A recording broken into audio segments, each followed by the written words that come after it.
A note to our listeners, the views and opinions expressed by our guests and hosts on the BLKFLA podcast are solely their own and do not reflect the official positions or views of any organizations, companies, or affiliations they may be associated with.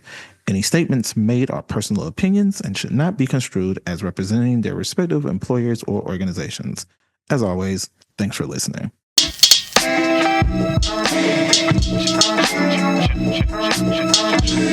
If revolution was a movie, I'd be theme music. Time to ignite what I spit is lighter fluid. Stepping into it, fixed rays, such a glorious design. Marching into the biggest fight of our lives. Time to spoil the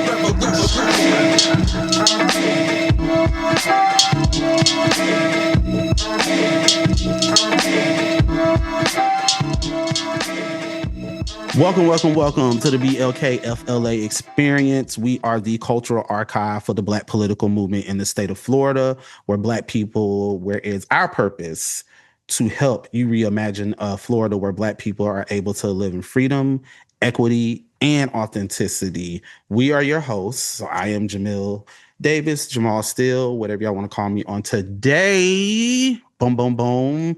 As well as my compadres. Natasha Sutherland. How you doing? And Jackson. As well as Ryan Wagner, your resident policy guru. Y'all heard it. So listen, we are here taking the time to dive into all things Black politics and Black culture. So let's get into it. This is an episode that I've been wanting to do for a minute. This is an episode that we really think is very much needed and very much on time with a lot of the things that are going on, not just in the state of Florida, but across the country and mainly across the South.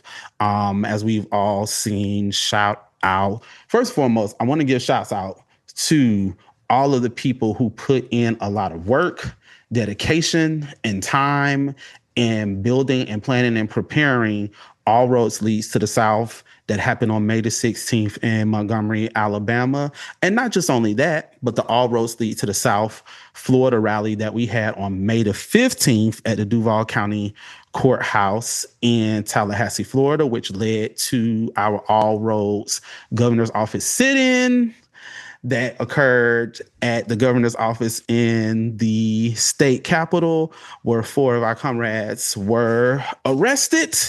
One including y'all good friend and mine, and I mean that with the utmost sincerity and honesty, State Representative Angie Nixon. And so we just want to send a shout out to everybody who helped in the planning and preparation of that. We also want to send some love to one of our actual co-hosts on, Miss Shanae Jackson, who was one of 3 speakers that represented the state of Florida on the All Roads Leads to the South stage. Shout out to Juanica Fernandez, who is the state director of State Voices Florida, as well as, once again, y'all state representative of mine, State Representative Angie Nixon, who's also on stage as well, literally leaving Leon County Jail, getting in that big van and heading straight to Montgomery, Alabama to speak to the people. It was a very necessary situation and very necessary time, and we enjoyed every minute. So shout out to you, Shanae. I'll just give you like 2 minutes to just, give people your thoughts on, what happened at all roads, and then we'll get into it. Normally I'm prepared. I'm not. I will state it was necessary. So that's the biggest thing to state. We like to write Florida off. People like to say Florida is not the South, even though it's the southernmost state that we do have. And then also, too, because our elected officials are so horrible, people don't realize that Florida, we fight hard. We win stuff. The more we win, the more they try to make sure the playing field is not level. I also want to name that State Representative Angie Nixon. She didn't leave just straight from there. She made sure that the other 3 people that were arrested with her were released and had food before she got on that road overnight and actually traveled. I want to name that because a lot of times when we're doing this work, no one talks about what happens behind the scenes. They only see the things that we do up front.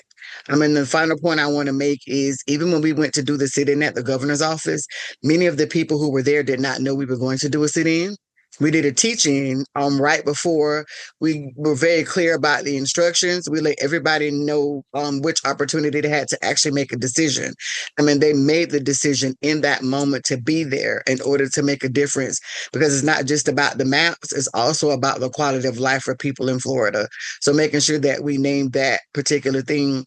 And it was a major undertaking. In Florida, we organized in 7 days to get over 127 people there and to get them to a rally before we actually got there. So just letting people know it was moved with intention, and those are the things that we're going to need moving forward. Yeah, I appreciate that. Thank you so much for that. And thank you just so much for that quick update and letting us know how joy was brought in the midst of resistance, because that's all we got as far as organizers and activists in this work. And in order for us to make sure that the work is being uplifted, we have to have quality voices out in our media and our press. And I feel like on this episode today, we have two quality voices that make sure that our stories are uplifted the right way and the proper way. And so I would like to introduce to the BLKFLA universe, we have journalist and Report for America alumnus, Will Brown in the building, straight from Duval. That's in the city charter. That's how you're supposed to say it. Like they write it in the city charter. That's how it's supposed to be. That's how it's supposed to be said. And then of course we have journalist and cultural critic with Black Press USA, the phenomenal and incomparable Dawn Montgomery is in the BLKFLA universe. So how y'all doing on today? Well,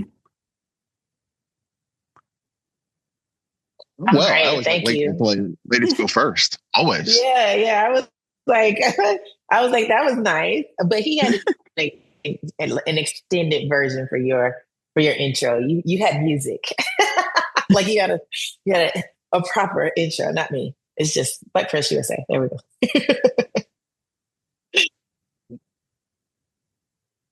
Well, look, listen, y'all, I appreciate the time and I appreciate the energy for y'all coming through and making y'all presence known and making y'all presence felt.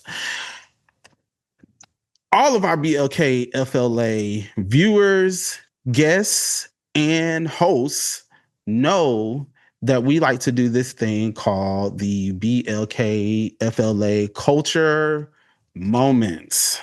So we have a new culture question for this particular wing of the second season. And you two are the first culprits to be faced with this question. And so here is today's question. Big, huge benefactor comes to you, tells you, hey, we're just going to completely clear all your student loan debt. The thing is, the caveat to it is, there are only 3 albums that you can listen to for the rest of your life. You cannot listen to anything else.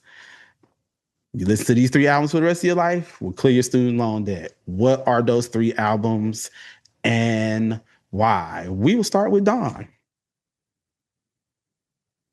Okay, I have to preface this by saying I don't have any phones, so I just wish somebody would just come up to me and say that they would just give me some money.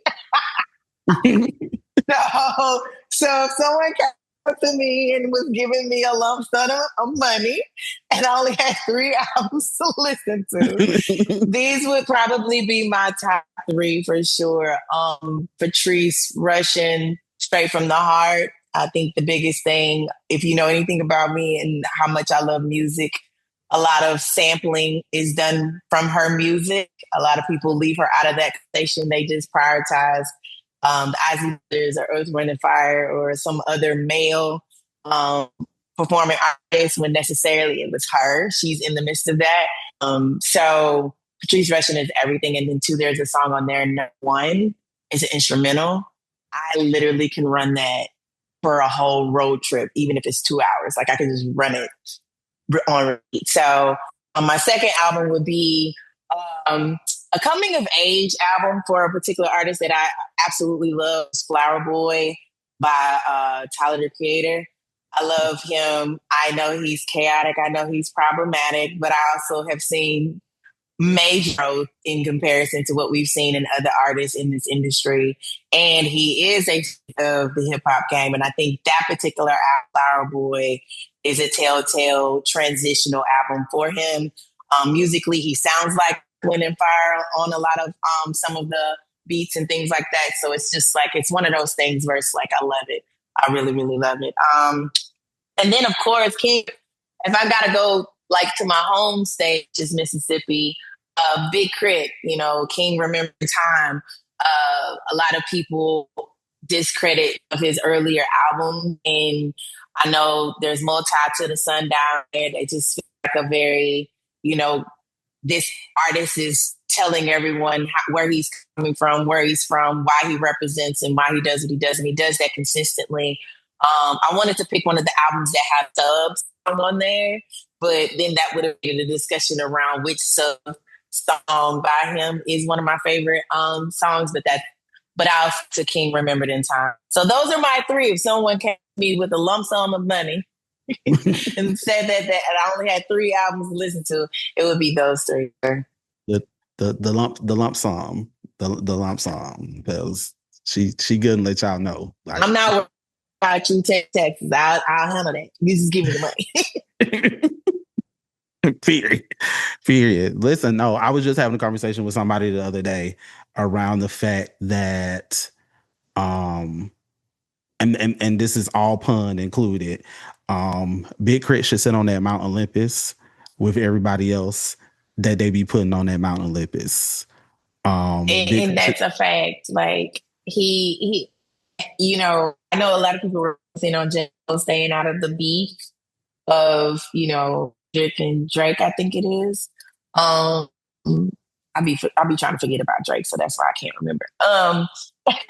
But could have been easily a conversation of an artist could have held his own amongst those artists. And I think Kendrick has also spoken about his respect for Crit, hence why it's one of those things where it's like, is he still technically an underdog? And he's currently on tour, so please check and see if he's coming to a city near you. Thank you. Period. Shout out to Big Crizzle. Will, it's on you, good brother. So I'm like Dawn. Shout out to the late, great Walter L. Brown, who paid for my college. So I did not have student loans. My dad paid for my undergrad years and my master's degree. So I will always shout him out as a graduate of Florida Agricultural Mechanical University. He helped put not just myself, my siblings through college without any of us having debt. So, but to answer the question, if I was to get a large lump sum of money, a la like Dawn, probably less than Dawn, but a large lump sum of money, I would, the 3 albums I'd listened to, they got me through a lot of interesting times in life. American Hi-Fi's eponymous album from 2001. Listened to that album countless times. They're an alternative rock band. The singles and the cuts, I've listened to their stuff.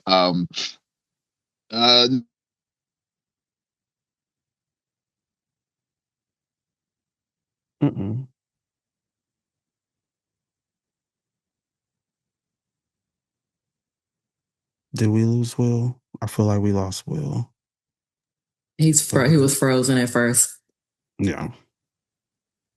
I want to make note. I love the fact that his parents, they shouldn't, the kids wouldn't have that, because that can be a whole conversation in itself. You can help me. Yeah. Help me. like, listen. Like that's generally how, you know, the white folk ahead of us anyway, you know, beyond nepotism and all of the things. It's literally like, no, they'll tell their kid, oh, we got you.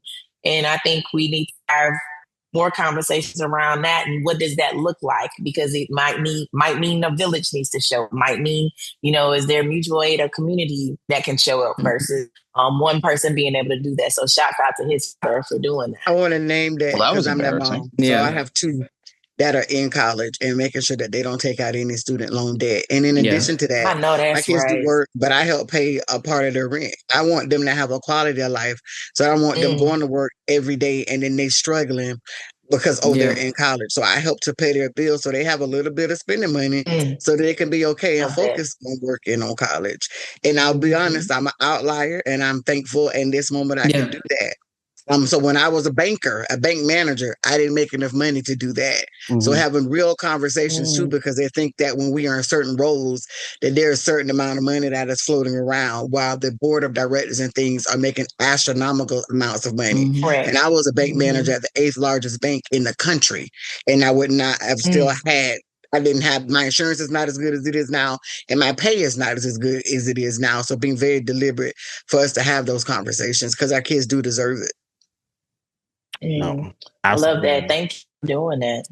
Most of my student loans are from grad school. I had scholarships undergrad. So, but even, though my mother could afford many things, she was a single parent. And I remember touring Mount Holyoke. I got in, but they looked at her salary like, you can pay for this. And she's like, no, I can't. I have mortgages, car notes. Hello. Like, what are we supposed to move in together? Like, don't speak that for me. Right. Like they made assumptions based on, because I felt like they were trying to do a background check on my mama, the way all the things they were asking for. So, they do. It seems that way. They do. Oh yeah. Yeah. My mom's like, do they want my soul? She was like, and no, her father isn't helping with this. So yeah, I felt that. And even with that, they want you when it is. I want to name where they have the numbers because they haven't caught up with how things the costs have risen astronomically. They want you to have the bare minimum. So let's be very clear. They have things laid out. Well, quote unquote, you can pay for it. There is no space for anything. Yeah. So if a car breaks down, and those are adult things that happen, you have to go to the doctor. And so being mindful that when I actually state that, like those are real things that happen like all the time, and they want you to be able to make just enough. And so there's a struggle for you and a struggle for your kids, which I think emotionally takes a toll on families. So I try to give even parents and stuff grace that want to work it out because they are stressed. And a lot of parents want to be able to be out there for their kids, but because of historical things, a lot of times they can't as well. So being very mindful. And then another thing that I do is every year we have one child at least that we find and identify that we help all the way through college. The first time I did that was in 2017. A young man was a valedictorian at my high school. I had met him before then, and then his speech was about crack and the impact that crack actually had on his life. The class valedictorian lived in a house with no running water by himself. He was homeless. And they actually didn't even want him to read the speech, and he read it anyway. And so I had to go and find him. And from there, as the village, we got him. We found out he went to FAM. That's where he graduated. He's now doing his master's program at Howard. I mean, even with him being the valedictorian, he couldn't get into USF because he was navigating everything by himself. And so from there, like we bought all of his stuff, from his MacBook to his Adobe stuff, because he's real artistic and stuff as well. But he wants to be a social worker and then a principal that goes back and then uses art and social justice in order to impact his students. And so we help whatever it is and make sure he has money at the end, because even the meal plan doesn't work over the weekends. And then too, you're eating the same thing over and over. So we as a community, when it was time to get him a car, came together and make this happen. Nope. And you also, well, that part, and then also too, we have to think about, I've got 2 points. One, where we're also helping them have a peace of mind to where they don't have to make certain decisions and choices that would lead them into doing some things that they either regret or it's harmful towards the community and or harmful towards themselves. Another thing that I would kind of highlight in general, my phone ain't even supposed to be ringing it, that I would kind of highlight in general is, to me, I think the beauty of this is a conversation that's generally had around people who will say, no one's coming to save you. And I don't believe in that, because I genuinely feel as if we're in community and we live the way that we live, we're supposed to be finding ways to look for other people. So that consistency of looking back to find another student as you're helping your own children. That's something that has always been my way of thinking. Even me coming out of school, knowing that I was, debt free, it was okay. If there's something that I could split my check and help pay for another student, what does that look like? And I've done that. So I think that's the village mentality, the community mentality. When you're really about it and you in it and you're not just saying it, that's what that feels like and it looks like. And those are the narratives that we should be sharing. So even I sit on a board for Education Equalizer Foundation, and our cohort is growing every year, and it's for Black students. Not only do we help them get in college and we do SAT and ACT prep and those things, but we help them go and find the money. I mean, so each year, I think this year we've actually helped kids get about $31 million in like scholarships and grants and those particular things, but also having that conversation and narratives in our communities, because we don't invest in our children in the manner in which we think, or people automatically think that they actually are going to go get financial aid. And in a moment where they're defunding like HBCUs, or we want Black students not to go to SEC schools, we need to also figure out that deliberateness so they can go to HBCUs and still not lose their NIL deals and those particular things. Like, we can build something different if we think outside of the box. Really, man, we're already dealing with Alabama State players who are in a gambling scandal right now, who have now been disqualified and ineligible to play ever, just off of basically, if I'm not mistaken, was it like $2,000 piece or something like that? $2,000, which we college students, that's a lot of money. That's a lot of money. But to me, it's when you start having those conversations about telling them away from an NIL opportunity at an SEC school or another D1 program, and you're thinking about how our HBCUs they're very underfunded and all of the things. It's like, so how do we as a community and as a village show up for these players when we can get them to come check us out or come to us? It's how do we show up? But sorry for cutting in on that one, but she had a great. No, you good. And that also brings attention to the current protests and boycott that the NAACP is asking for when it comes to student athletes within SEC schools. If we really build a strong infrastructure within our HBCUs, then it's impossible for our state legislatures across the South to really have real backing behind these SEC schools, when most of our Black athletes could be like, well, we're not playing for the Georgia Bulldogs this year. We playing for the Morehouse Tigers. And they go over to Morehouse tomorrow. So I apologize for my technical difficulties earlier, but to your exact point about the NAACP's boycott, it's a great idea in theory. But I think too many of these young athletes are being asked to forego sometimes 7 figures. And I'm not saying this to absolve the athletes, but I guess the unfortunate, or to say that what the NAACP is doing is not a good idea. I think in 3 out of the last 6 years, there have been no athletes from HBCUs drafted into the NFL. And so if I'm a 17 or 18-year-old who says, where do I want to go to school?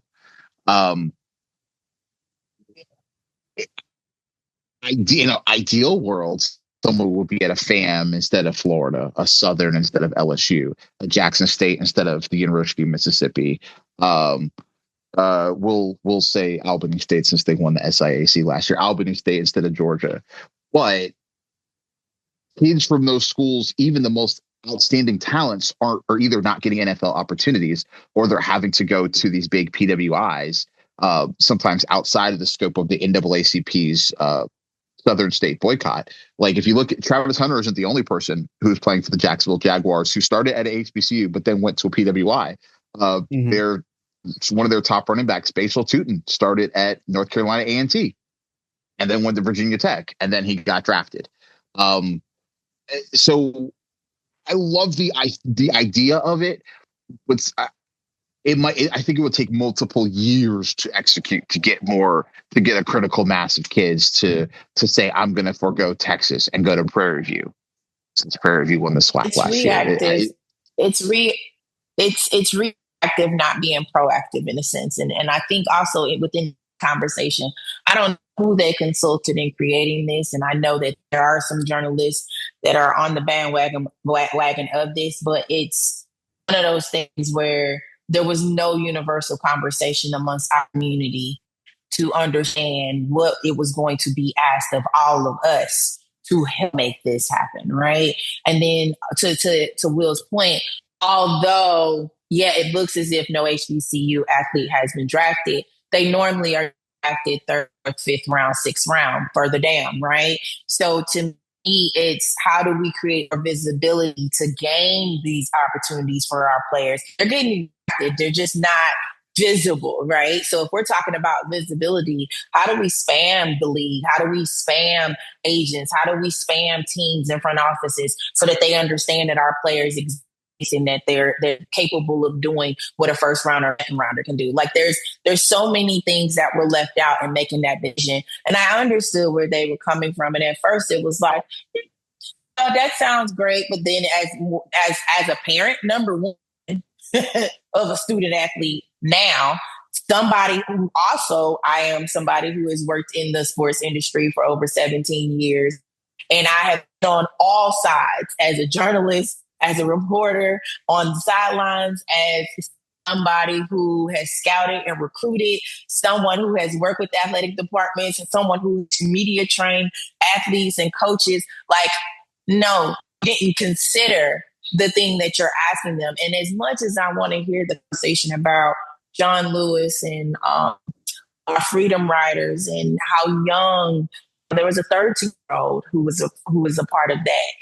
It ended up finally getting an apology from the state of Mississippi and the city of Jackson either earlier this year or sometime last year. He was 13 years old. As much as I want to hear that, in this day and age, there's people aren't thinking along those lines because we gotta argue and get people to go vote. Like if we gotta argue and get people to go vote, you're telling someone who could very well be the breadwinner of their family to turn thing down.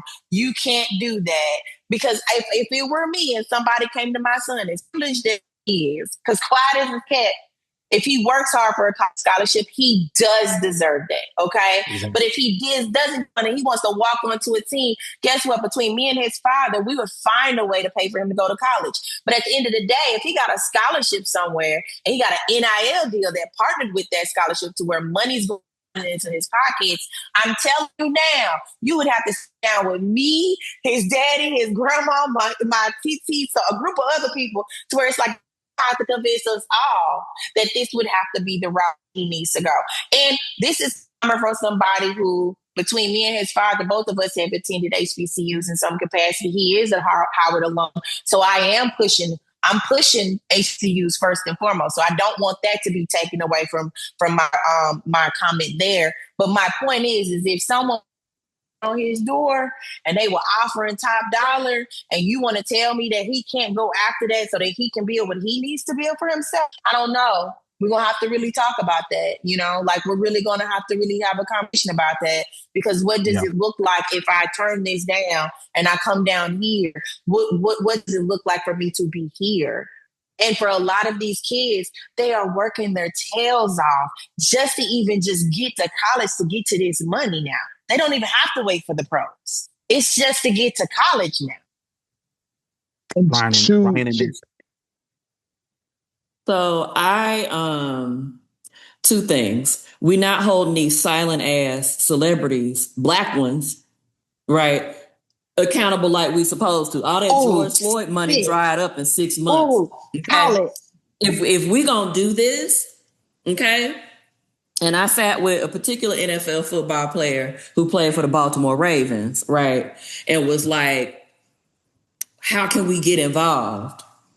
Right? Because we know Tennessee ain't going to give that $2.1 billion it owes TSU, especially not a Governor Lee. We don't hold them accountable to the same standard. Ain't none of them built like Sidney Poitier. Ain't none of them built like Harry Belafonte. LeBron ain't driving the money to Alabama to help support the movement. But we'll talk about the hotel quality of my hometown of Memphis, Tennessee. You could be solutions oriented in all of this. And I don't know if I would have chosen football, just given how they did Colin Kaepernick when he took a stand. Historically, the NBA has been more receptive to these types of protests. I would have maybe done college basketball. Like, I think the NIL money, I can't remember if they can take the money with them to another school, because what works in our favor is that transfer portal. They didn't really put parameters around it once they started paying athletes. Like, so they can leave if they don't like the coach now. Yeah. So for me, to your point, Dawn, the strategic thinking behind this, I get why they picked the SEC, because they're the most dominant conference. The ad dollars are astronomical that they get, $1 billion TV deals. So I get it. Right. But if I'm thinking strategically, basketball would have been more of my route, because I know, and even with basketball, you don't even have to go to the league. You can go to G League. You can go, like, there's so many more opportunities that weren't available to college athletes before NIL came into play. Like, they couldn't even make money off their likenesses with video games, mind you. And so for me, I don't want this to end up like Target, where particular pastor decides when something is over. Right. Like, I want us, if we do this, I want us to be. I'm dead right now. I am unleashed. Okay. I don't have to worry about. Listen, to your point. Like, but again, to your point, my boycott has not ended. Thank you very much. I was just gonna say, don't take nobody. Wait a minute, I still ain't. Don't take it the wrong way. I haven't been back at Target either. Because until them 3 or 4 black women in Minnesota tell me otherwise, I am not. And then even then, I don't even miss Target at this point. So my pocketbook definitely doesn't miss it either. My wallet is happy. So you know what? I'm good on all that panic buying, random. You got all that crap at the front that tempts me to buying a bunch of stuff I don't need. Going in for lotion and coming out with tchotchkes that you don't need. Correct. And it's bad for the environment. It's not good for the economy. Like, there's just all these layers to that. Yeah. Well, watch 2 things. Go ahead, Will. Go ahead, Ms. Wagner. I didn't want to interrupt, but because I wanted to follow up on a point that you made and further bring it home. I totally agree with you about using basketball instead of football, because there are fewer people. If there are 5 people on a basketball court and 2 of them say, "Hey, we're not starting tonight during the NCAA tournament because folks in these states are acting a fool," that's a hard thing to do. Now, if 2 starters on a football team say, "Hey, we're not going to play today," like, okay, well, we'll get 2 other Tommies or Johnnies or Paulies who want to do it. And Dawn, you're right about women's basketball. Shoot, women's basketball, it really might be on and popping, especially at South Carolina, at Tennessee, at Texas, at some of these SEC schools that are Duke. It's an ACC school that are really throwing money at women's basketball. But to y'all's point about Target and a boycott not ending, I don't think that there are enough journalists who know enough people or who talk to people who don't shop at Target anymore. So when Target's CEO resigned, stepped down, was encouraged to step down on February late announced late last year, it was official February 1st, first day of Black History Month. How poetic. I don't think that there were enough people in newsrooms who knew, well, there are plenty of Black folks who aren't shopping at Target right now. And it meant that their coverage was not as thorough as it could and should have been, whether it's the Target boycott, whether it's the conversation that's being held about the NAACP. Because if you really think about it, the summertime is when when I say kids, but teenagers have to figure out, this is when the college commitments start being announced. Yeah. And so I guarantee you that there's some the conversations that are being had. Now, are those conversations being told to the so-called recruiting experts who follow high school football recruiting? No. But those conversations are being had. Are the people who cover these college football teams, do they know to have the conversation with the recruit or with the recruit's loved ones? No. And that's where the story is incomplete. I mean, we can discuss the merits of the NAACP, and obviously I think all the perspectives that have been said here are spot on.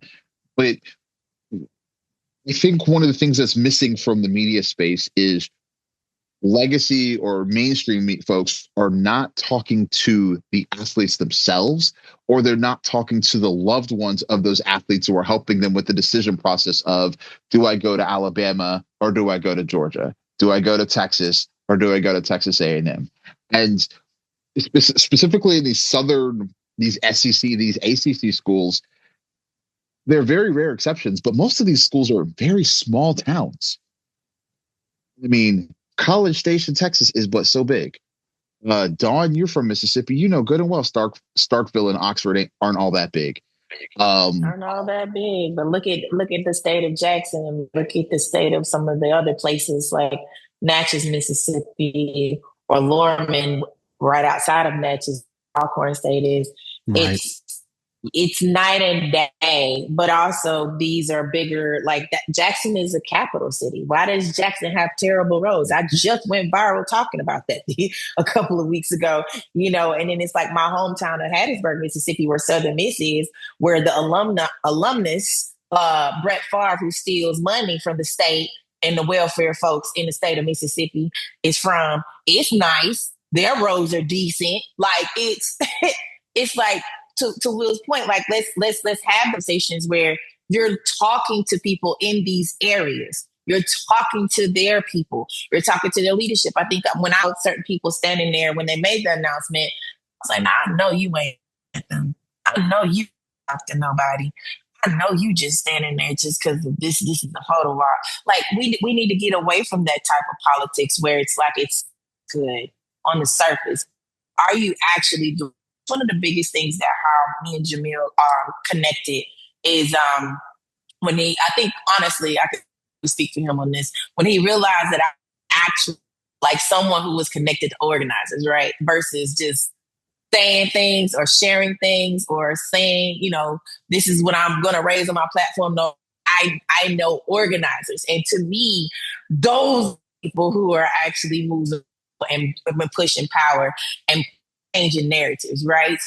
If I know that, how is it that you make a decision like this without centering those type of voices? It's kind of like how our national organizations, instead of local communities, they want to come in and tell everybody how things are done. And day and age, we all need to be on one accord. So I want to name a few things because you kind of a direct segue into things that I was going to say that we haven't said bluntly. So I want to state. So number one, NAACP is totally out of touch. That's what it is. That's what I'm going to say. They're big about, let's have a banquet. Let's do the oppressor. Let's do this thing. NAACP needs to be the awards. Where they organize their people. Yes, and awards to go into the actual communities with actual people. This is a touch point for me because I'm a mom of two now adult sons, and I was one of the people actively involved in Little League. And there are families who not only the children look at their way as the means of the family out, but the family does. That's why the son believes that this is what it actually is. So for me to jump in and state that this is what we want to do, and I have not talked to actual student athletes, actual children, and figure out what it is that their families need, why they would make this decision, and then figure out how to build structures. I'm all for boycotting if it is done in a very strategic and a deliberate manner. And so if we go back to the Montgomery bus boycott, it wasn't successful just because it was a boycott. It's because they took 9 months to figure out what to do and how to do it in order to build that boycott. And then they also are very deliberate about the stories and the things that were actually reported. We do a lot of things that are very symbolic. And so, yes, even when I brought it up to introduce it, like it's a thing, but if we don't give people structures and supports, then it's all for naught. And we would do the opposite and be feeding the beast. So we'll be showing the others, see, they're doing all of this, but they would never be successful without us. They need us for this particular reason. They need us for that. And the students at South Carolina State showed us that that absolutely is not the case. And so our students will often move with boldness, but when we're calling people to do things and make a sacrifice, exactly what sacrifice are we making? And this is extremely a touchy point for me because we're in a moment where they are redrawing our maps to draw us out of things where this all came from. Where the NAACP is deciding not to do litigation in certain states. You're not willing to make the sacrifice as the that NAACP. Part. And this is your role. Ain't y'all supposed to be in the courts on these people? Yeah. Yeah. Right, but and I'm about to agree with you, Ms. Jackson. But watch what I say, and I say this is not the sole arbiter, but as someone who has to have all sorts of fights on almost daily basis. The NAACP, someone may or may not think they're out of touch. I always say that's not for my place to say, but they're one of the few organizations that has enough credibility where when they send out a press release to mainstream and or legacy outlets, that gets picked up. And even still, a lot of times they are ignored. The few times that their actions or their calls for boycott or their statements are picked up or are heard by legacy media, that is far more than organizations that might be on the ground more and might be doing the real work. And that is a disconnect, because it is the NAACP might be seen as, quote, the safe organization in newsrooms today. And so folks are, well, let me just reach out to the NAACP for comment, where if this is something impacting, in this case, their calls for boycott of colleges, this is impacting 16 to 23-year-olds, essentially, the kids who are being considered, and then the kids who are in college. Well, there are organizations that are far more in touch and connected to 16 to 23-year-old Black boys and men, but they're not heard by mainstream and legacy outlets. So the information doesn't get seen by as many people as needs to get seen. The democratization of information through social media has been fantastic about that, but there needs to be more, because there are people. These are conversations that need to be had, but mainstream media and legacy media is frequently like, well, let's go to this source that I know who will maybe give me some comment, but they're not giving you context. If I could, sorry, Jamil, as somebody who does comms, right, and it's literally my job to try to get stories out there. One of the things that I have found, because we have these legacy orgs like NAACP, ACLU, and others, they have the staff and the capacity to even work with storytellers and pitch these stories and interface with reporters, because, as you know, the media ecosystem is so fragmented. Reporters are overworked, underpaid, chasing a million different things. And so they don't have the capacity or the time or whatever the case may be to go out and chase these stories where these people don't have the infrastructure and the representation and the connection that they need. And yeah, absolutely, legacy media isn't always the best route, but the key is to get the story out there. And so that's what I keep thinking about is who's the comms person?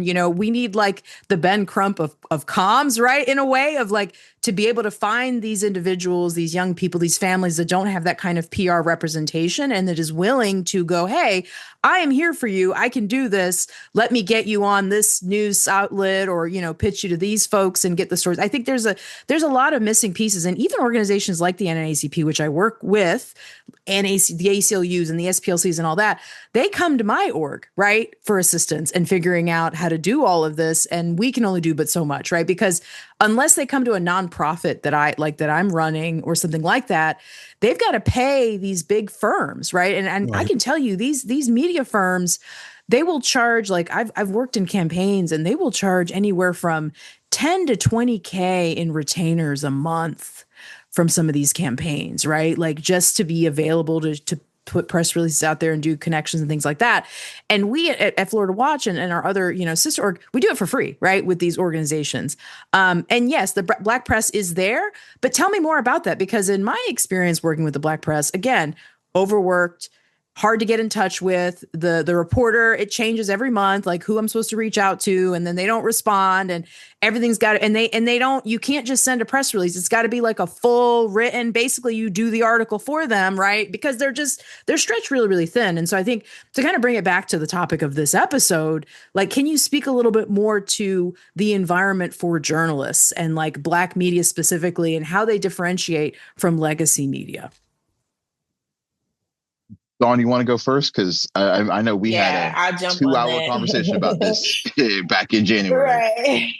Right. So I think for me, the biggest thing is realizing that the Black exists. Because if we're going to be honest, it is 2026. We're on the verge of 200 years of the Black press. And a lot of people realize that in a lot of their towns, cities, and states, there are multiple print publications. Man, no, there are multiple. I'm sorry about that, y'all. There are multiple print publications that are available and there for them and will work for them. I think the other point beyond that is finding that that's something that, since I've been in a Black press, has always been an issue that I have always challenged every publisher. And then if I've met anybody on their staff, I'm like, okay, how come you don't have a social media platform? Even if people can contact you, have a website, and you will see some incoming information or some incoming pitches and things of that nature. I think the third thing about that is, yes, we are always and have always been underfunded, under-resourced. We are always lacking. But guess what? Because we are consistent, found ways to make this shit happen. So it's like, if you do know that the Black press does exist, if you do know 2 or 3 outlets in your city and or state, reach out to, be consistent in including them in some of your information that you're directing out. If you're letting them know that you're sending a press release, inform that reporter, oh, you know you can read this.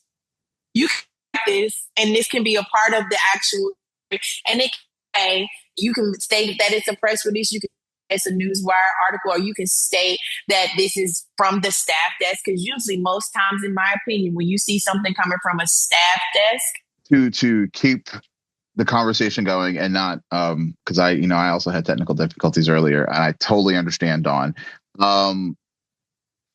I agree with a lot of what Dawn said, but Ms. Evelyn, to kind of answer your question, Ben Crump is in a distinctly unique situation where he has his own money and people can't exactly fire him. But I can tell you, having worked in newsrooms before, that there have been times I've even had, I don't want to say defend Ben Crump's reputation, but I'm like, no. Ben Crump says what people are thinking. Ben Crump just has the clout to be able to withstand someone calling for him to be canceled, whereas a lot of people don't. But to answer, I agree with Dawn in terms of getting just that little bit of additional engagement with reporters at the Black press will work wonders. And also, it's not just about like the Black press, which is awesome and very much needed, but sometimes I think sometimes if organizations reach out to individual Black reporters, it might not be like every single story can get posted, but sometimes, and this has been something I've been notorious for, and Mr. Davis has seen me do this, is I might not be able to have a whole story about an event or about something, but I might be able to slip in 3 paragraphs about something in a wider story. And that is how I get the information out there, because sometimes my supervisors will say, well, I don't think this is a story on its face. That's like, okay, I can't do anything about that. But those 3 or 4 paragraphs are still getting the information out there, or having it be a part of a wider story, or also sometimes like just having voices available, because sometimes I don't ever want to seem like I'm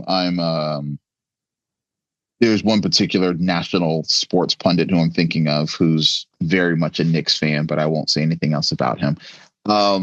Who sometimes like to castigate and denigrate Black folks when it's convenient.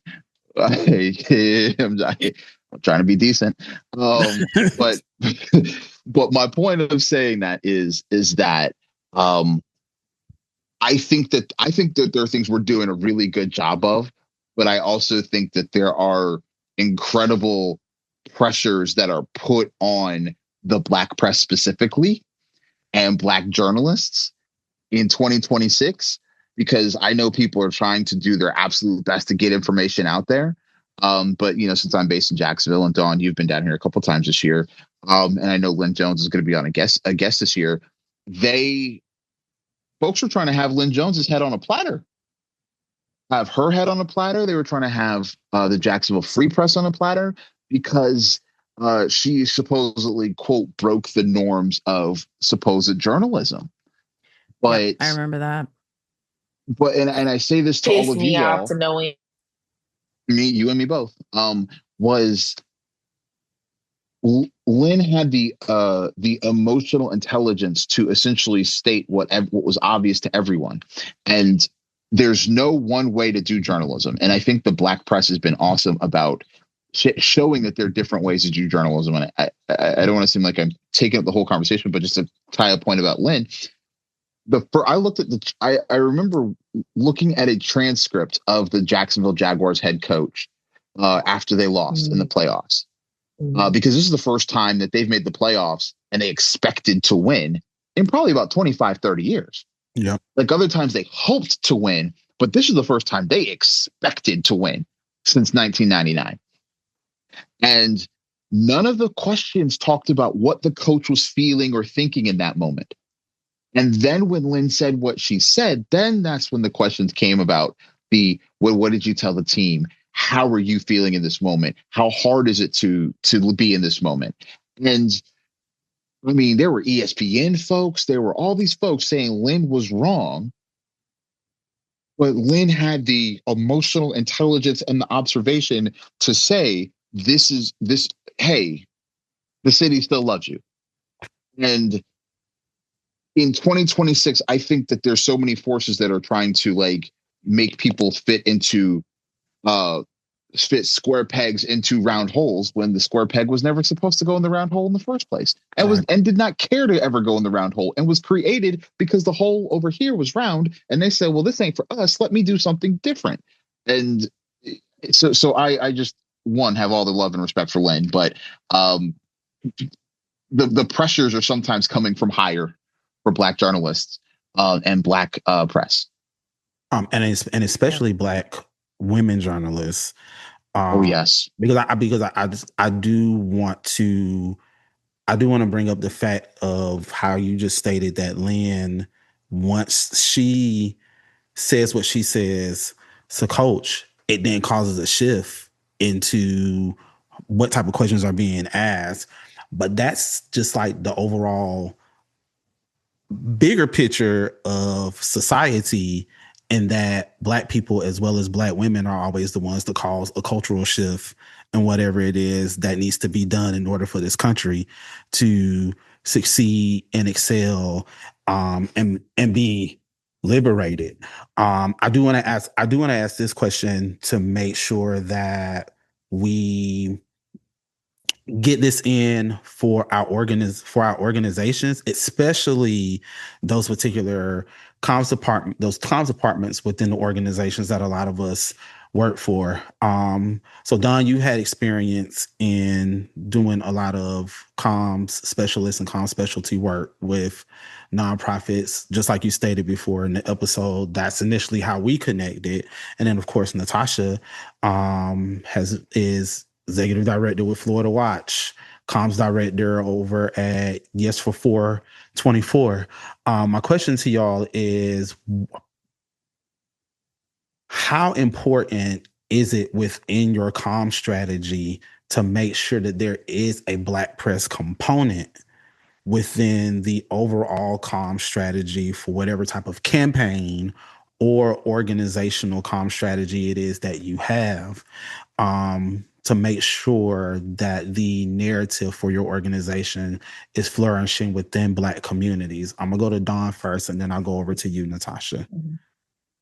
I think for me, just because I come in the space as just a consultant, so when I'm called, I jump, answer. A lot of times when I do call, when I am jumped, I automatically assume you're because there's no inclusion of that, right? That's the case, then I'm coming in the door with a robust strategy that's just like, okay, I'm not going to call you out, quite honestly. I'll try as nice as possible because, of course, I do want to do the work. But I think it bothers me when I get to the room and I start seeing those of us at the table where it wasn't at the forefront of whatever the conversation was. Like, yeah, come find me because you need the context now. But to lead with that. So I think a lot of times I'm already assumed that that's part of the reason why I'm being reached out to.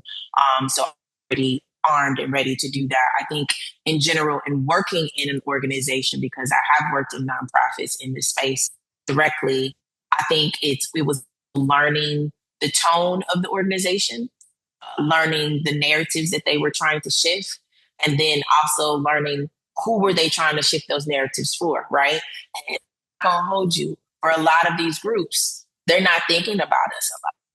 They may prioritize us, they may say that to us, they speak for the voiceless or what have you. To extent, does it include Black people? Like, let's name that. Does it include Black people?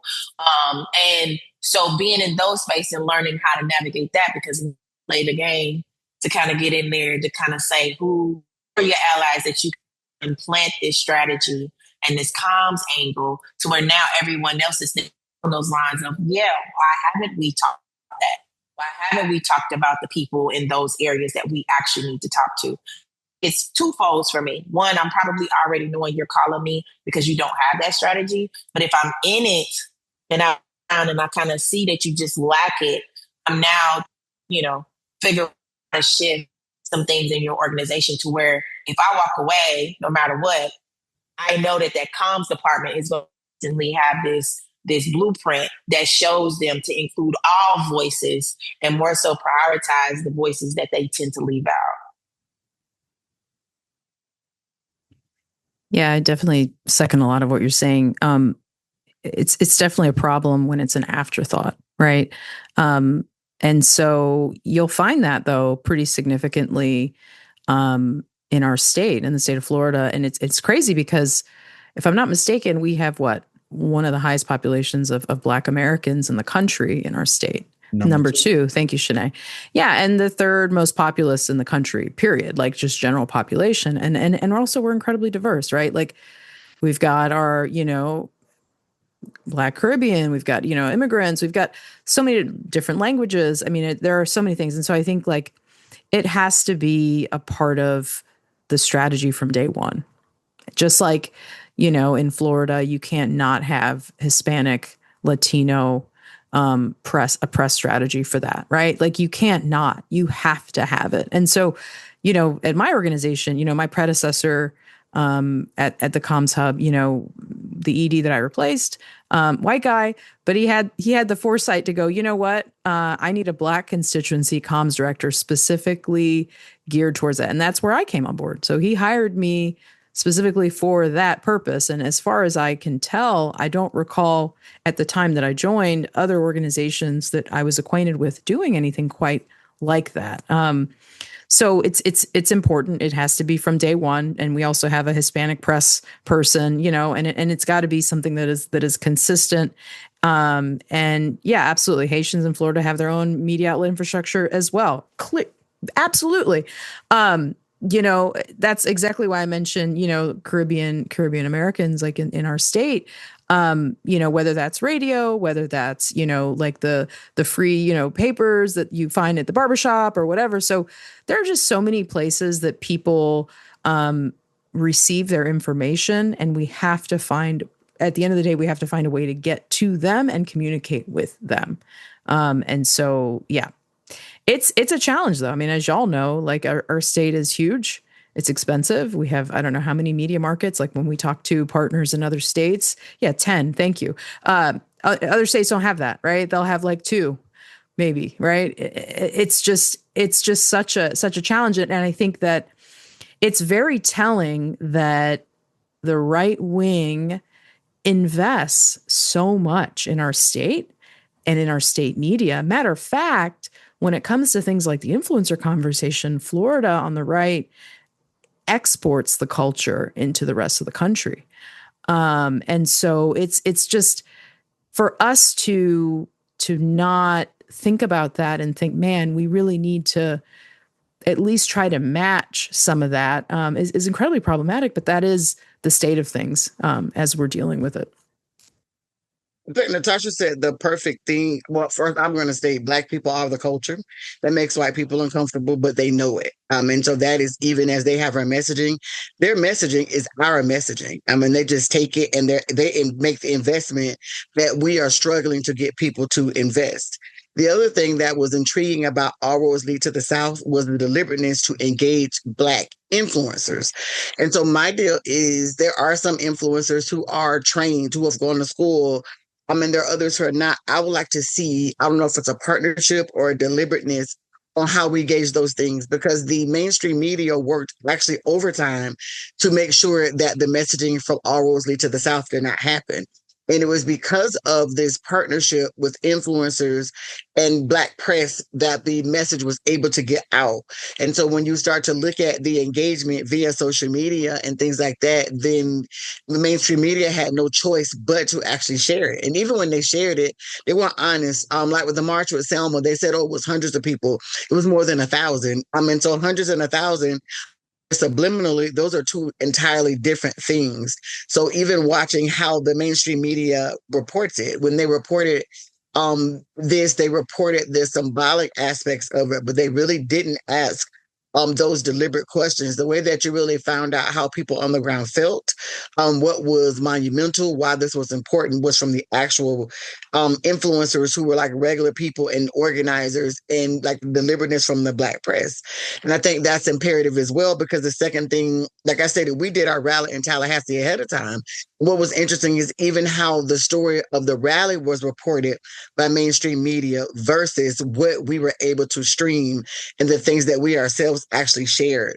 And for me, I don't know, because, and I will be honest and say that's not my wheelhouse, but it's something that is so important to me. Not only how do we engage Black press, but how do we ensure that Black press is at the actual forefront, number one, and to ensure that our stories are told appropriately. But also, number two, if we're to create any change that we want to see, it has to be done through the Black press, because Black people are the actual culture.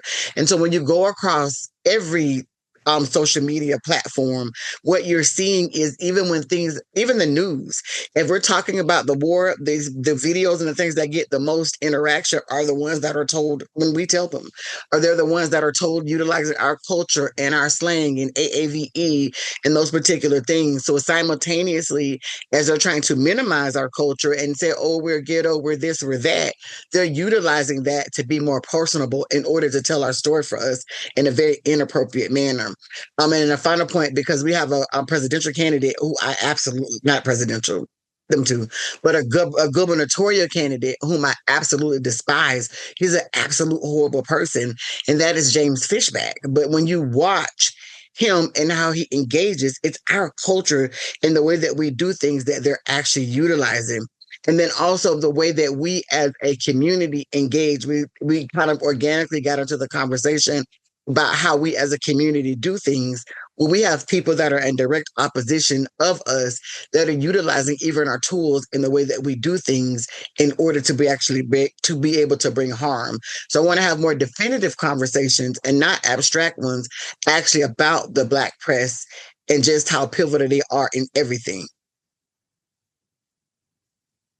To your point, I agree with everything you just said. Go ahead, Ms. White. Go ahead, Ms. White. Let me not interrupt.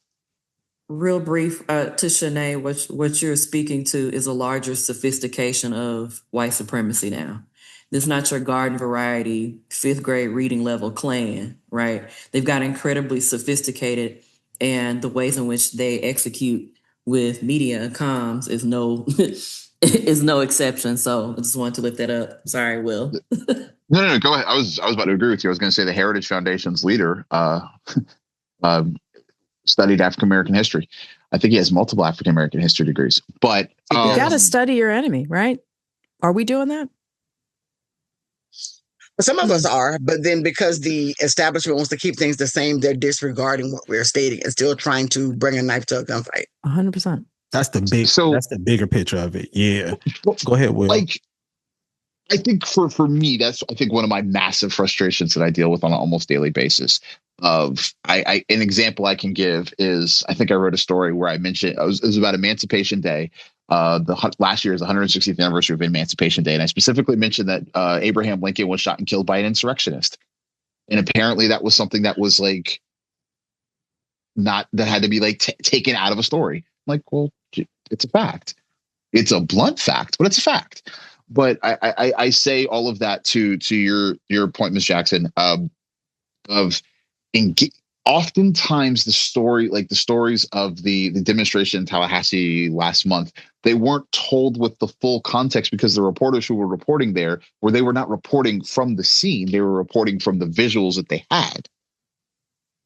And some of that was because they didn't have the resources to be there, but others were just like, they didn't think it was a newsworthy enough event, so they didn't go. And then they turned out to be good and wrong. But that's what happens when you don't have diverse news staffs of people who can tell you, no, this is something we should be at. Yep. They're like, Florida has 10 different media markets, but trying to reach Black folks in Tallahassee is different from trying to reach Black folks in Duval County, which is different from trying to reach Black folks in South Florida. Not because anyone's better or worse, but like in Tallahassee, there's like very, very, very high amounts of like concentrated people with college degrees. And in Duval County, like, first of all, the whole idea of Duval was something that was come up with a Black radio DJ that has been, we all know this, that permeated into mainstream culture. But speaking of Duval, like Lil Duval has like a community day every year in the heart of the hood, but mainstream outlets don't cover it. Like when I said, hey, this is something we should be at. Well, you can go, Will, but not we should cover it. And then, but if there's violence out there, if there's a fight out there, if something stupid happens, then folks will be quick to cover 10 minutes. Exactly. And so engaging with the Black press is critically important because they will be the people who will be on the ground and telling contextual reporting of actually speaking to people who are actually there, not speaking to people who are there with their thumbs. There's a difference between being present with your feet and being present with your thumbs. And it's engaging with the Black press because the Black press will show up. But it's also engaging with Black journalists because there are people. But I think the Black press in some ways is even more important because we know a lot of the things that we learned about the true horrors of the South in the late 19th and 20th century weren't because of mainstream outlets. It was because of the Black press. I mean, if you look at, I remember reading a fantastic book called Journalism and Jim Crow, where it specifically talked about outlets in the Atlanta Journal-Constitution was one where some rich folks bought it to essentially uphold Jim Crow. The Florida Times-Union, you're right, Ms. Wagner, Ida B. Wells, like folks in Memphis literally destroyed her press so she could stop publishing. And it's never been lost on me that Dr. King and Ida B. Wells had various levels of high trauma that took place in Memphis. But then folks always want to talk, and I say folks, but like legacy media wants to talk, oh, Dr. King was shot and killed in Memphis. Why was he in Memphis, people?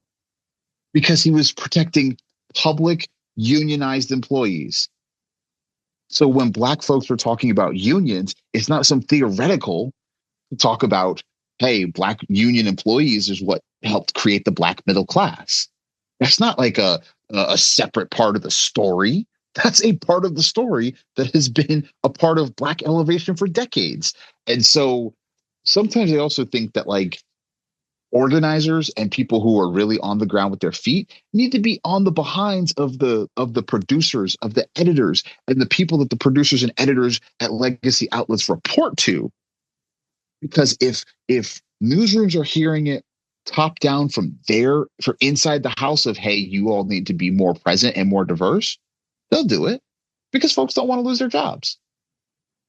Yeah. And, the other thing I want to know is like, how often as members of the press do you even deal with Black comm staff?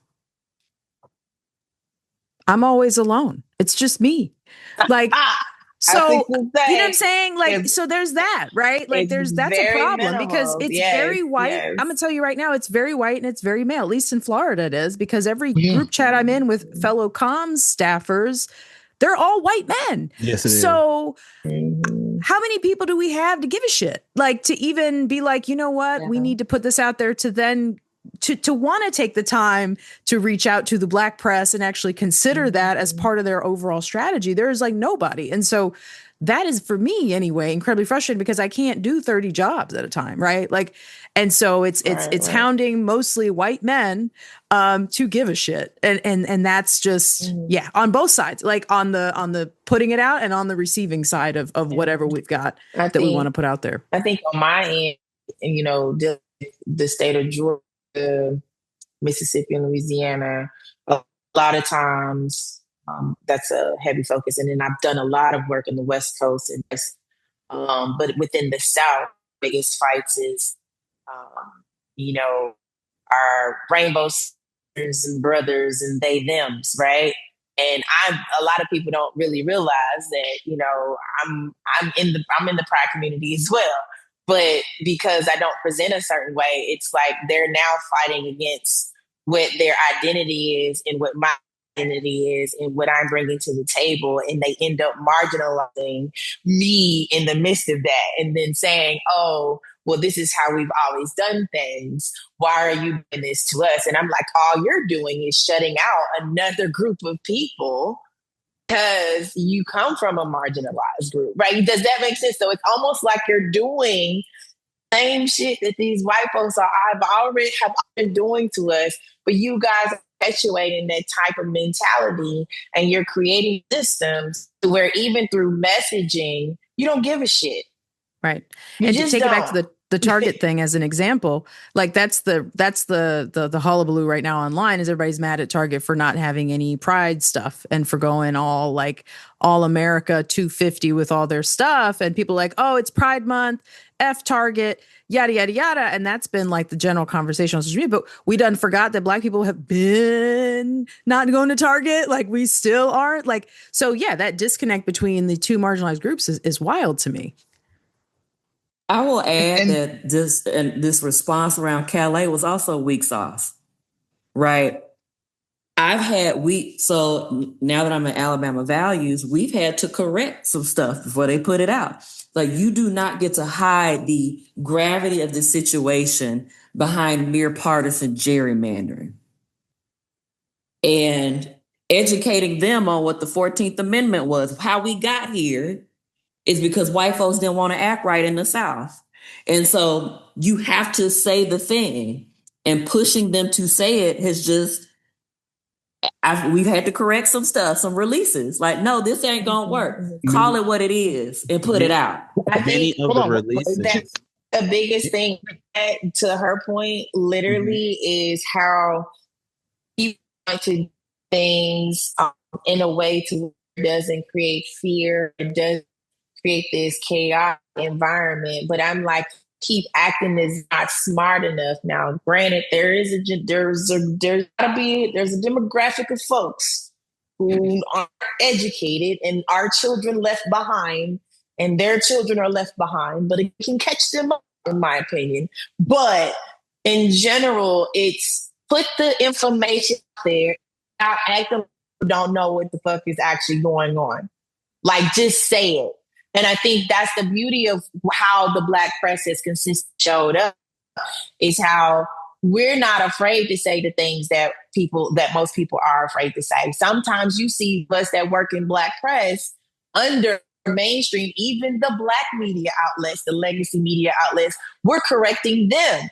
We're like, no, you know well how you're reporting this is on some clickbait bullshit. So we need you to really say the thing and name it. Call that person that is chaotic in our community out. Call that person, do these things. I say this, and then I'm gonna yield to Shanae. Let me tell you something. And knows this wholeheartedly. Will has seen it more recently. I will boo online when I know you are wrong, and I know you are spreading misinformation, disinformation, bullshit on the time. I don't need you to be on the timeline adding to this bullshit. And trust me, a lot of people don't realize I'm sitting on my timeline, and there's a lot that I don't say because I wait. And I wait for more information to come out, and or I wait for someone to counter it. And when I know, because that's the whole point of bookmarking, because I'm going to go back to it. If nobody's called by means I've got receipts. So now I'm calling everybody up, posted some bullshit around that. And I think it's real. I know for a fact it has, because when I go to conventions or I see our publishers, they're like, well, did you have to post that? Yes, I did, because if y'all don't do it, nobody else is going to do it. And then, honest with you, I understand my pretty privilege in the midst of this, because I can say some shit to some people and they're just going to be like, oh, she's cute.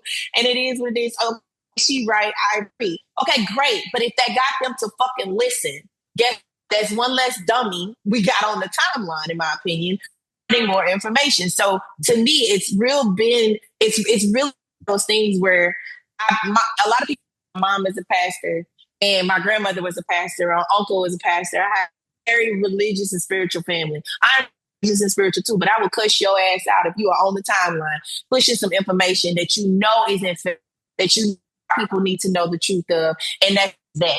Like on some Ida B. Wells shit. Like, we not do that.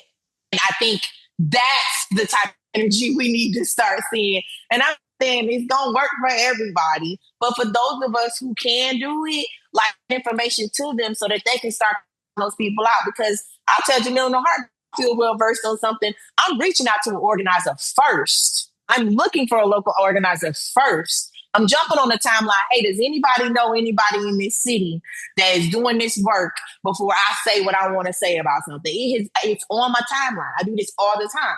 And then when it's time to say something, I've got the receipts. I've got the information to share. I've got the links for people to get to. A lot of times people aren't going to read stuff.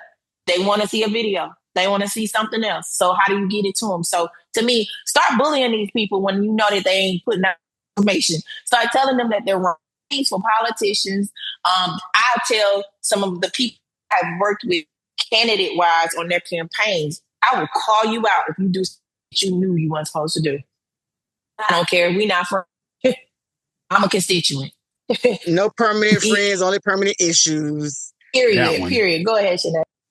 I was jumping in first.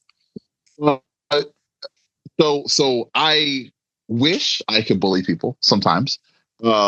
But I also know I'm like, I'm the only African American on my staff. So I'm like, if I leave, well then the gateway for others is going to be closed. Correct. And I'm not saying anyone's wrong for bullying. I'm just more of but to your point of like, it's important to get the facts and information out there. And the Black press is sometimes at the vanguard of saying what needs to be said, because something that's been coming to my heart and my mind frequently since the Calais decision. There were 3 states, and I think all y'all know this. There were 3 states that were part of the Southern foolishness in 1876 that essentially that led to the end of Reconstruction.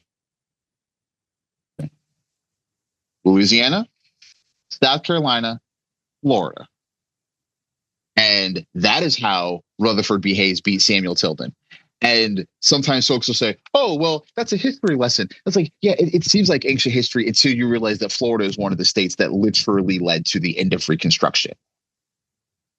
And so if you want to talk about the 250, you also got to talk about what happened 150 years ago that led to, it's like, I think it was said earlier, like, why you're right, Wagner, about Plessy versus Ferguson, but like, why was the 13th, 14th, 15th Amendment needed? Why are we coming back to things like the 14th Amendment is under attack currently or under consideration by the Supreme Court? The 13th Amendment, which had to be, the 15th Amendment, which essentially granted the right to vote, that's being, it had to get, the Plessy undid a lot of that. And then the Voting Rights Act reestablished a lot of that.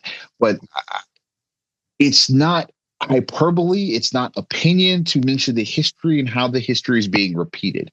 And the Black press is great. It has the liberty and the freedom to say these things. And I think sometimes it's just about like consistent, like, I think it was asked earlier, what can comms officials do? Just keep being in the inbox of people, and not just via email, via cell phone, because reporters have cell phones. And they have their favorites of who they like and what PR pros have their personal cell numbers.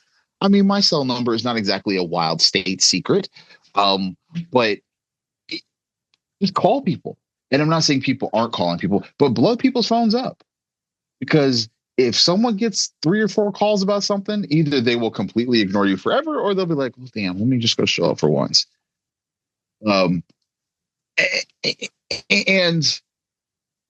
all of you do outstanding work about getting information to the people. But I think as we come up on an election season, sometimes we have to like explain it to people where they are.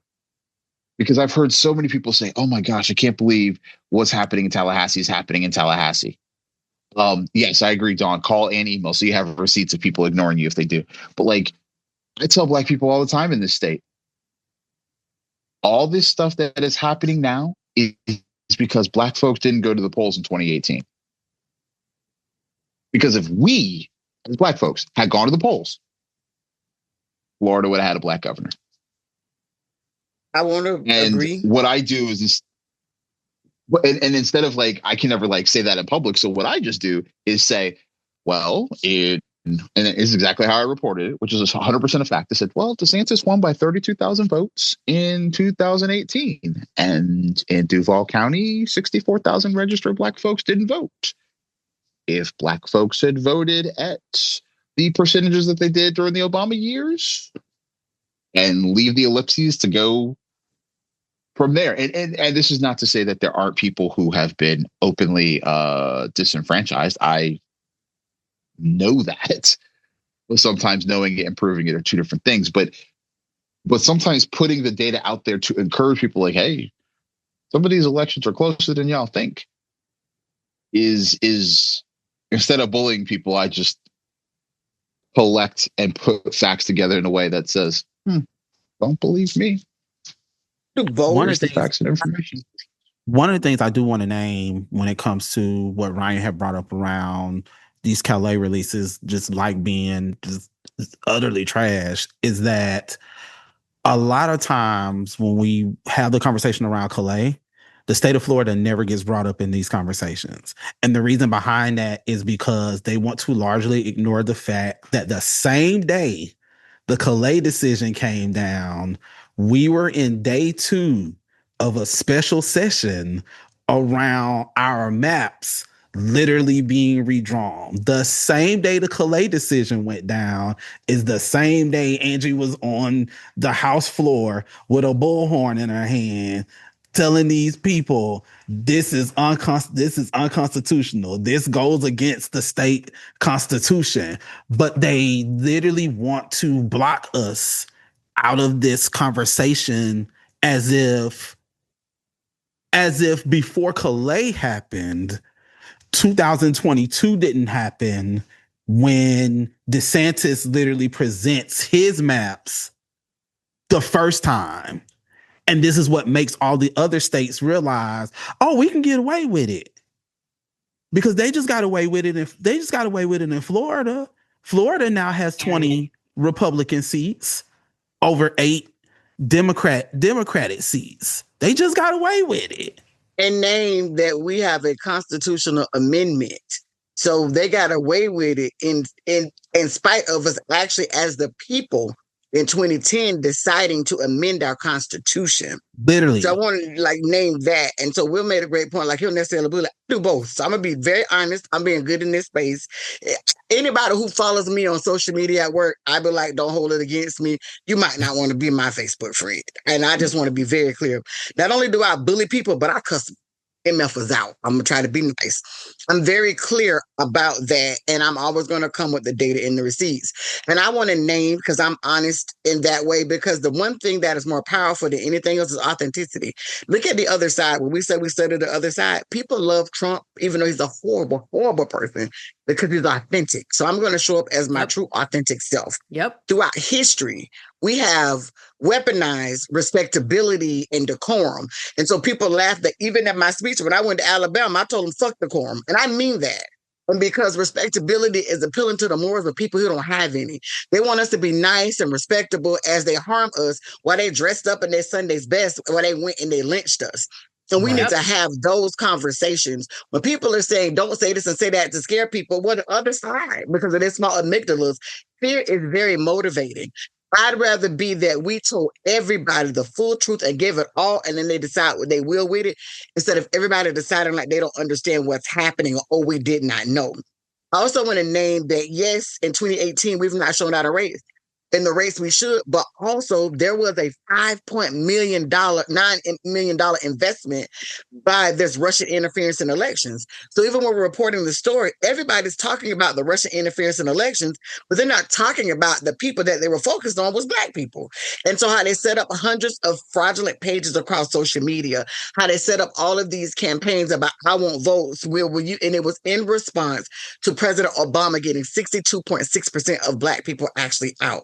And so, yes, there is this part of people that are locked out structurally, but there's also this component of there is a direct influence. And this is data that was presented in the Senate Intelligence Committee. So this is not a conspiracy theory. This is not something that was unvetted. There are two very extensive reports that were presented to the Senate Intelligence Committee. And so as we're putting that out, even when people are, oh, well, I think I'm woke because I'm not voting, which I'd be like, you so woke you sleep.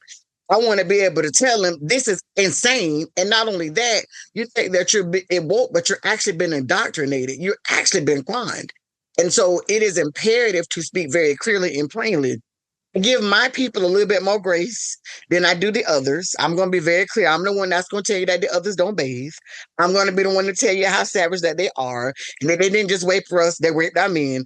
Like, I'm very, very clear. I'm going to tell them maybe if their mama would have swallowed them, instead of having sex with their cousin and get them here, we will be in a better space because I'm that person. And I will state this to you. Ooh. When people are, oh my gosh, does she do this? If you've seen the stories of our school board members where they were talking about a comment that they said on a Facebook post, they're stalking me on my Facebook page. They take my live videos and they add them into AI and they download whole transcripts. There is power in that when you have the other side following you in that particular manner. And I want our people to know that. So as other people are like, oh, they're not listening to her because she's so audacious and she's so brash. They absolutely are. When I cussed Blaze and Golia out, everybody was, I had them stalking my page for about 2 weeks because they're not used to people actually doing that because they're used to us being afraid. And one of the reasons that we decided to do the sitting at the governor's office is because DeSantis, and this is Shanae speaking at Shanae and not Shanae's organization, is a punk bitch. And I want to state that very clearly. We asked for anybody in his office to come talk to us about the maps that he wants everybody to think that he's confident about. And instead of actually coming and talking to your constituencies about maps that you say you support, y'all escalated it to the point of having people arrested. So you're not confident about your maps. So us as the people need to understand that story, and we need to get up. We need to get up and stop thinking that us complying is bringing us safety. Cyrus Carmack Belton is a prime example of us. That was when you watch his parents talk about how mannerable he was and how respectful he was, and it cost him his life. We believe that us not pushing back is bringing us safety, and all they're doing is perpetuating harm. Correct. Because guess what? They don't have to be respectful. As we started with the example with Donald Trump, sitting next to a white lady on a plane, and she's like, well, I don't really like him or anything, but at least he's honest. Ma'am. So what are we doing? What are we doing that we think that any of that is going to protect us? It's not. It's a false sense of security. Shanae, I just want to say just out loud that I love you. That's it. I just big fan. The older I get, the more I very much agree that respectability politics will not get you respected. I often watch what I say on digital platforms, not out of being scared, but out of being strategic, of, not live to fight another day, but I can do more. There's more help I can do in the position that I'm in rather than not the position I'm in. But I did want to tell y'all a story about the day that the Calais decision dropped.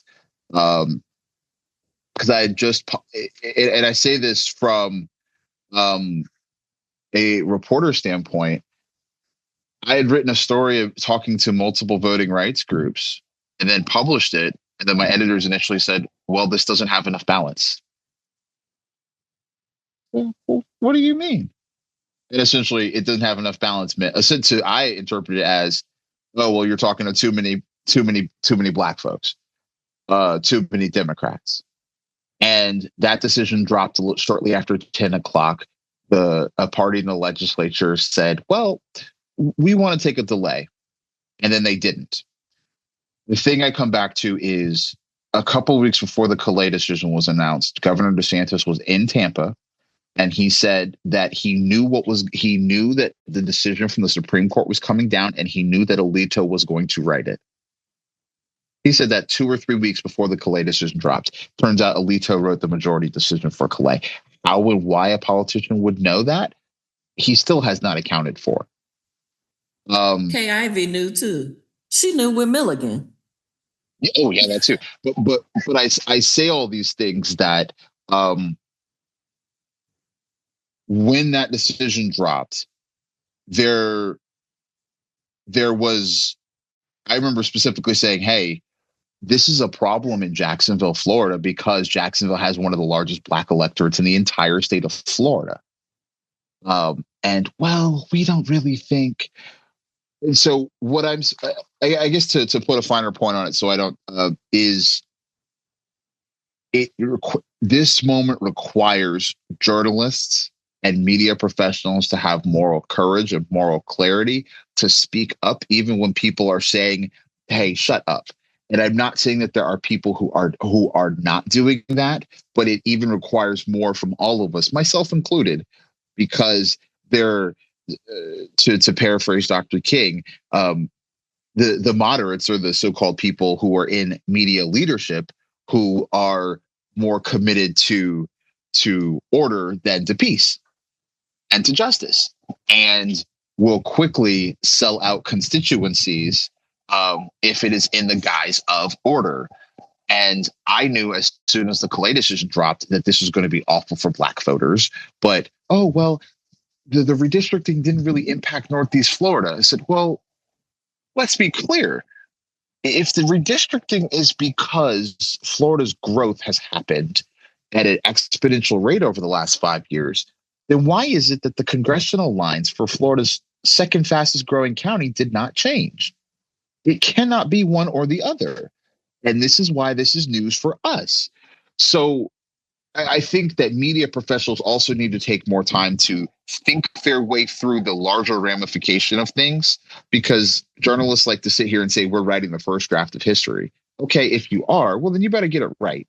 And you better learn from previous history, because the previous history is used as the precedent for the present, that more people and journalists and media professionals owe it to their audience to be able to understand that history and that context when they're talking to these officials in real time, so that their audience is best informed.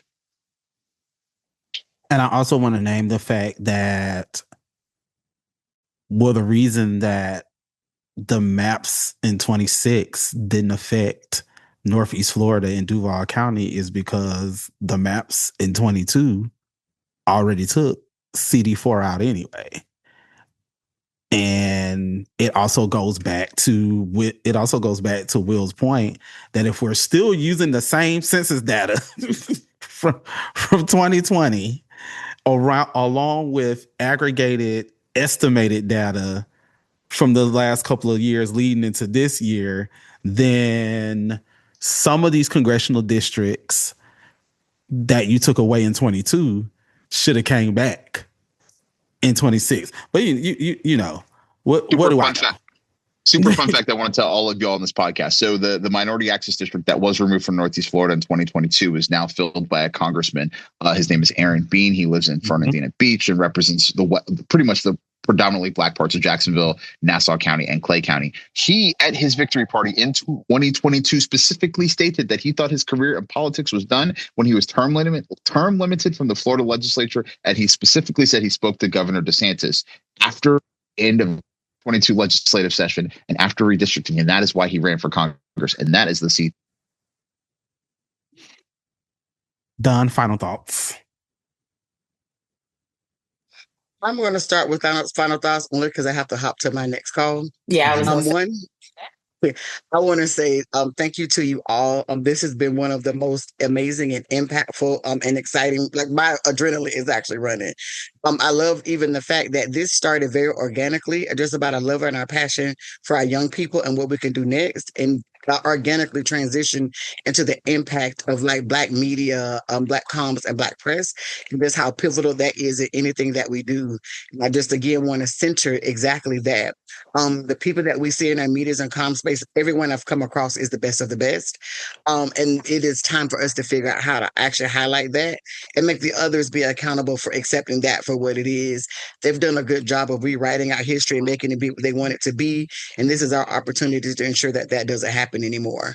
And so I want to thank everyone. And I'm sorry I have to hop off, but I can't wait to the end to see your closing thoughts.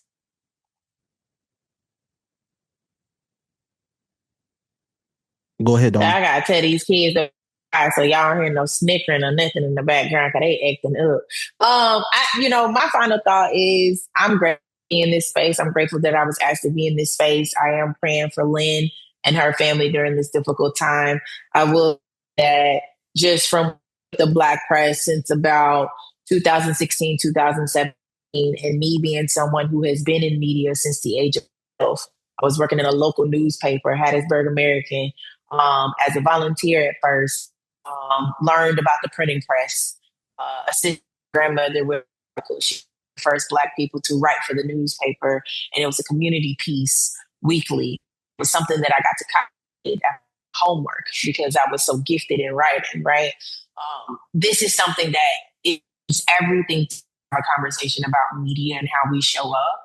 And I know I have my own privilege, but I also stand on that privilege. I'm one of the few people that actually utilizes their privilege, and you can see it actively work in all of our favors to change narratives, to push information out there, actually hold people accountable and push the truth. So I think just in general, just being with you all, having a great conversation with folks who think, just educated, but folks who think speaks to what's lacking across platforms. And I think what you guys have been doing, Jamil knows I'm always reposting and sharing tidbits when I can. So to just be in this space and in community with you guys has been a blessing. I just want more people to continue to support the Black press. You can find us at blackpressusa.com. You can find us on all platforms at Black Press USA. You can find me _Dawn. I'm on a few platforms. I'm going to tell you what I'm not on. I'm not on TikTok. I'm not on dating websites, so don't even try that.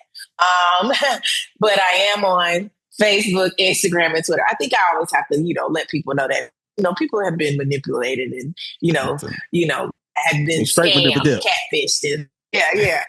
So, say all that to kind of wrap up. Thank you, Jamil. Thank you all, everybody that was a part of this conversation. I would do it again. Visit this in like the next quarter or something, to where you have something that's consistently around the media and you have a conversation about that. Thanks.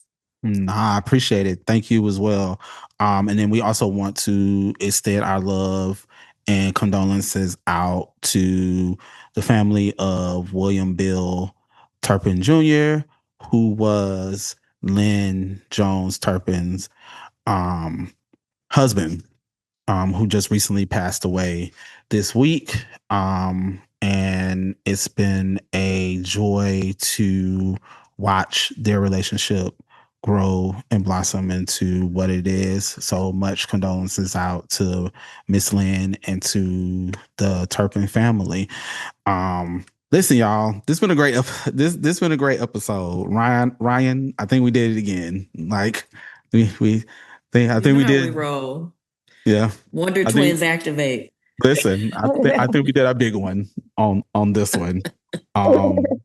So this is the crew showing y'all love and appreciation for joining us on this BLKFLA experience. Stay free, stay blessed, and continue, as always, to get acquainted with greatness. We are out. Revolution was a movie, I be theme music. Time to ignite what I spit is lighter fluid. Stepping into it, fixed raise, such a glorious design. Marching into the biggest fight of our lives. Time to spoil the revolution.